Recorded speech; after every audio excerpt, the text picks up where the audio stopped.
So मिनिटभर आपण छान असं हे असं परतून घेणार आहोत.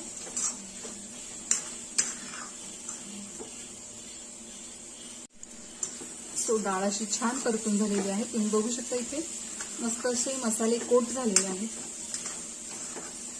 सो यामध्ये आपल्याला लगेचच पाणी घालायचं आहे.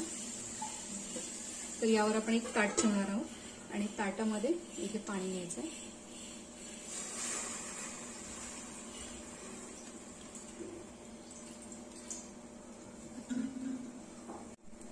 सो हे ताटातलं पाणी थोडंसं गरम झालेलं आहे.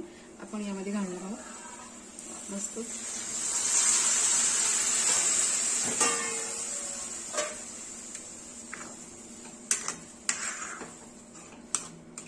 कुठलीही डाळ वगैरे करताना त्यामध्ये गरम पाण्याचाच वापर करायचा, जेणेकरून डाळ जी आहे ती पटकन शिजते.